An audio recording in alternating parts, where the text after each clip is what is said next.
Tends bien l'oreille. Et si, à la fin de cet épisode, tu savais vraiment qui tu étais?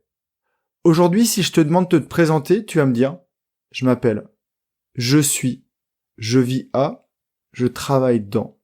J'ai rien appris. Mais ça, c'est pas grave, on s'en moque complètement. Ce qui est important, c'est que toi, tu saches vraiment qui tu es. Et là où c'est un peu triste, c'est qu'à force de te répéter les réponses que tu viens de me faire, tu te crois cette personne, et surtout, tu penses que tu ne pourras jamais changer. Donc non, tu n'es pas qu'un Alexandre ou une Sophie. Non, tu n'es pas qu'un papa ou une femme célibataire. Non, tu n'es pas un chômeur, un comptable ou un étudiant. Tu es bien plus que cela. Et quelquefois complètement autre chose. Et c'est pour cela que tu recherches du sens. Que tu ne te sens pas vraiment bien dans tes baskets. C'est normal. Si tu fais du 46 et que tu enfiles des ballerines en 42, ça va être compliqué de se sentir à l'aise. Aujourd'hui, j'espère que tu es tout seul ou toute seule. Et que tu n'es pas pudique. Car dans cet épisode, tu vas te mettre à nu. Tu vas retirer un à un tous les vêtements. Toutes ces étiquettes que l'on t'a imposées ou que tu as choisi inconsciemment de porter. Et tu vas te voir ou te découvrir comme tu es vraiment. Et surtout le principal, tu vas comprendre que demain, tu peux être une personne totalement différente. Bienvenue à toi, tu es sur le podcast Dépasse-toi. Je suis Sylvain Viens et je partage avec toi tous les sujets qui m'ont permis et qui te permettront d'atteindre une vie riche, épanouie et pleine de sens. Si tu veux profiter de chaque épisode dès qu'il sort le mardi, je te conseille de t'abonner via ton lecteur de podcast. Et surtout, tu peux le partager aux personnes à qui tu tiens et qui pourraient aussi en bénéficier. Et pour aller encore plus loin avec moi, tu peux te rendre sur mon site sylvainviens.com et t'inscrire à la newsletter. Avant de commencer cet épisode, je tenais à remercier Nour35. Son commentaire est titré « À découvrir absolument ». Si je n'ai qu'une chose à vous suggérer, ne perdez pas une seconde de plus à lire ce commentaire et foncez dévorer ce podcast. Sylvain nous fait partager sa vision et sa philosophie de la vie avec une telle simplicité que cela devient une évidence. Merci de partager cette sagesse. Merci Noir pour ton commentaire qui me touche beaucoup. Je suis très heureux qu'il te permette d'avancer sur ton propre chemin. Et si je ne devais garder qu'un seul terme, c'est partage. C'est ma valeur la plus profonde. Le but de l'épisode d'aujourd'hui est de te montrer que tu n'es pas qui tu crois être. Depuis tout jeune, on t'a posé des étiquettes que tu as considérées vraies. Et dans la vie de tous les jours, tu essayes de les confirmer. Encore une fois, c'est un biais de notre cerveau. C'est une sorte de bug mental. Tu passes ton temps à vérifier que ce que tu penses, c'est vrai. Imagine qu'aujourd'hui tu portes des couches de vêtements qui ont fait que tu te déguises. Tous les matins, après la douche, tu les enfiles et tu deviens la personne que tu penses être. Certaines de tes couches, tu les as choisies toi-même, mais d'autres t'ont été posées dessus, voire imposées. Je te rassure, elles ne sont pas toutes collées. Tu peux les retirer. Et quand tu l'auras fait, tu trouveras toi, le vrai toi. Dans l'introduction, je te posais la question de la présentation. Bonjour, je suis Amandine. Non, tu me donnes ton prénom. C'est le prénom qu'ont choisi tes parents. Et si en plus tu lis les bêtises des magazines, tu sais qu'une Amandine est souvent entourée de secrets et de mystères. Amandine est curieuse, mais aussi inquiète et angoissée. Elle a tendance à se poser de multiples questions avec des intérêts philosophiques ou spirituels. On te l'a dit, tu l'as lu, on te l'a répété, tu l'as relu. Et tous les jours, tu confirmes que tu es bien cette fille angoissée ou mystérieuse. Ça, c'est pas toi. Je devrais dire ce n'est pas toi, et je t'invite à te questionner sur le fait que ton identité est peut-être erronée. Mais j'y arrive toujours pas. Donc tu as pu répondre « Je suis maman de 2 enfants » ou « Je suis un papa célibataire ». Qu'est-ce que je dois comprendre? Tu m'en parles car c'est une passion, le célibat ou la parentalité, ou parce que c'est une contrainte de ta vie et que tu détestes ça. Donc encore une fois, je n'ai rien appris. Mais c'est pas grave si toi tu es vraiment conscient de ce qu'il y a derrière. Si en revanche tu me dis « je suis à la recherche de l'amour » ou « j'aime à faire grandir les prunelles de mes yeux », c'est totalement différent. Je comprends. Et surtout, je comprends que tu sais réellement qui tu es. Tu as peut-être aussi répondu « je vis à Rennes, à Paris ou à Cesson ». Alors est-ce que c'est un choix? Ou parce que tu as été méchant, on t'a imposé de vivre dans un clapier au milieu d'une ville, ou au contraire près des champs. Si tu réponds « je vis en ville car j'adore les musées », là, on sait qui tu es. Et en plus, toi, tu confirmes ce côté curieux, ton intérêt pour l'art et la culture. Je suis chômeur. Alors qu'est-ce que je dois comprendre si tu me dis ça? Que tu as perdu ton boulot? Que tu ne travailles pas par manque de la valeur travail? Peut-être que tu es un fainéant ou une fainéante. Ou parce que tu fais une pause dans ta vie pour te retrouver. Je ne te parle plus beaucoup de moi dans les épisodes, mais mon exemple est assez parlant et assez révélateur de ce que j'essaye de t'expliquer. Quand j'ai quitté mon job et qu'on me demandait ce que je faisais, je répondais « Je suis à la recherche de l'épanouissement et du bonheur ». Alors les gens, ils restaient me dévisager, car ils ne s'attendaient pas à ce que je leur dise vraiment ce que je faisais dans la vie. Si tu es comptable, car tu adores remplir des fichiers Excel et manipuler les chiffres, c'est génial. Mais dans ce cas, réponds « J'adore les chiffres et les tableurs ». Je pense que tu as compris toute la nuance qu'il y a derrière ces questions. D'un côté, tu te décris de manière très simple, mais sans savoir vraiment qui tu es. Ou peut-être que tu le sais, tu ne le dis pas, et dans ce cas-là, c'est moins grave. Donc tu n'es pas ton job. Et le savoir, ça te permet de penser à une autre activité, et bien plus épanouissante peut-être. Tu ouvres alors le champ des possibles. Tu n'es pas un Parisien, tu habites actuellement Paris, et c'est pas pour cela que tu ne t'éclaterais pas en pleine campagne. Tu n'es pas non plus le prénom que tes parents t'ont donné. T'es bien plus que ça en fait. Et pour tout te dire, tu n'es plus la personne que tu étais il y a encore une minute, quand tu as cliqué sur play. Et tu n'es pas encore la personne de la fin de l'épisode, quand tu te diras « Je dois vraiment faire l'effort de déposer un avis sur Apple ». Message subliminal. Et si je te demande de me décrire ton caractère, tu risques de me dire « Je suis timide ». Mais c'est pas vrai. Certaines personnes te rendent silencieuse. Ou tu n'as pas aujourd'hui suffisamment d'estime de toi pour t'exprimer en public. Mais tout ça, ça peut changer.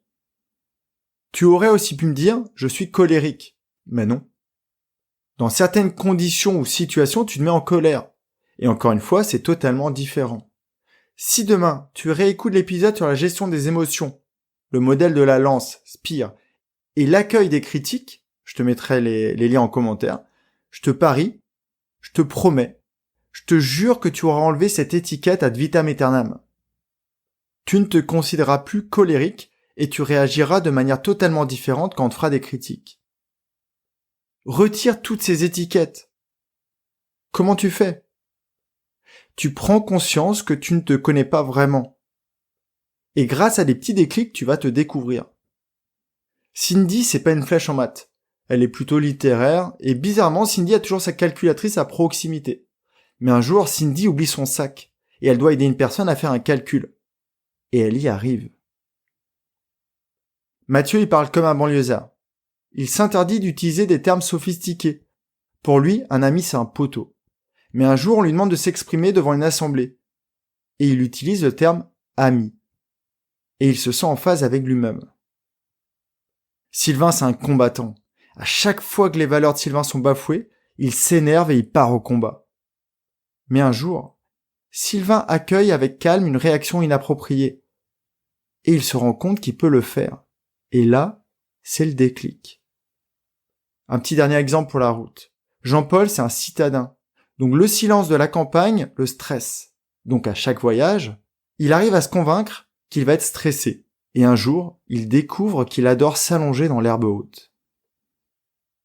J'avais déjà pris cette image du GPS qui est mal programmé. Et c'est là toute la difficulté. Quand tu veux te rencontrer ton vrai toi, tu ne sais pas où aller. Tu rentres les adresses que l'on t'a données et tu retournes sans cesse au même endroit. Et encore une fois, tu confirmes ce que tu pensais déjà. Et un jour, il t'arrive un truc, un déclic, une erreur, où tu t'autorises à mettre ton GPS sur off et tu arrives à un endroit que tu ne connaissais pas et tu t'y sens extrêmement bien. Et là, c'est toi. Dans cet endroit, toutes tes peurs, toutes tes croyances, toutes tes étiquettes se sont effacées et tu es toi. Alors comment on fait tout ça? Le développement personnel, c'est de trouver cette adresse, de comprendre de quoi tu es vraiment constitué. Toutes ces couches. C'est un peu comme si tu écrivais la carte vers ton vrai toi. Mais elle n'existe pas encore. Je te propose un jeu. Imagine que tes meilleurs amis de maternelle soient là. Ils attendront dans une salle à l'écart pendant que toi et 2 autres personnes se déguisent avec énormément de couches, de vêtements, de maquillage, de chapeaux, de masques. Plein de choses qui te couvrent et qui fait que tu n'es plus vraiment toi. Et puis, tes amis de maternelle rentrent dans la salle et doivent te trouver. À ton avis, est-ce qu'ils y arrivent ? Forcément non, c'est impossible. Toutes les minutes, toi et tes camarades de jeu, vous retirez une couche. Au bout de quelques minutes, tu vas te trouver nu. Et là, ils vont te reconnaître. Ils vont reconnaître la personne qui n'avait jamais été habillée. Cette personne qui avait 4, 5, voire 6 ans. Et qui depuis a traversé des tempêtes, ou a été étiquetée avec des statues. Mais qui es-tu vraiment ? Dès que tu auras retiré toutes ces étiquettes, tu ne te référeras plus au passé, car tu n'es déjà plus cette personne. Quand tu es dans le passé, tu es bloqué, tu te figes et tu n'es pas créatif, et donc tu crains de ne pas pouvoir évoluer. Mais ce n'est pas toi vide, c'est ton vrai toi. Alors quelle étiquette tu choisis de prendre ? Choisis les étiquettes. Colle-les sur ton frigo. Et tous les jours demande-toi, qu'est-ce que je fais aujourd'hui pour respecter cette étiquette ? Les étiquettes que tu auras choisies toi-même en pleine conscience. Quelle action je mets en place pour devenir cette personne ? Dès que tu l'as écrit, tu commenceras à le devenir. Maintenant que tu es nu, je ne vais pas te laisser sortir comme ça. Je vais te proposer de te rhabiller et de remettre les vêtements. Peut-être que déjà tu peux les changer un peu. Par exemple, tu peux reprendre l'étiquette de ton boulot en y ajoutant un qualificatif. Je suis un comptable engagé. Ou au contraire, je suis un financier qui aimerait trouver une activité épanouissante. Je suis une maman épanouie. Ou au contraire, une maman qui tous les jours trouve sa place. Et en faisant ça, tu vas comprendre vers quoi tu veux aller. Tu vas ressentir de l'estime à le faire, parce que tu vas oser t'avouer des choses. Et tous les jours, tu feras un pas vers cette personne, vers cette nouvelle personne que tu veux devenir, vers le nouveau toi. Dans 15 jours, je te proposerai un épisode encore plus spécial. Mais avant de pouvoir le faire, je dois vérifier que j'ai le droit de le faire et qu'il n'y ait pas de conséquences. Si jamais je vois qu'il y a des problématiques, je n'offrirai cet épisode qu'à mes abonnés de la newsletter. Avant de te quitter, je voulais aussi te parler de 2 choses. Si tu as écouté le dernier épisode, tu m'as entendu parler de coaching.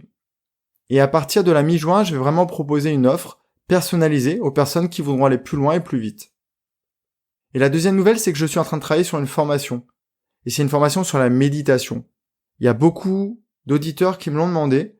J'y passe énormément de temps et j'espère la rendre disponible fin mai. Car pour moi, la méditation, c'est l'outil de base. C'est l'outil qui te permettra d'être pleinement conscient, d'arrêter de te projeter dans le futur et d'arrêter de ruminer le passé. Et d'enfin vivre la vie que tu mérites dans l'état dans lequel tu es aujourd'hui. J'attends vraiment avec beaucoup d'impatience le lancement de ces 2 activités.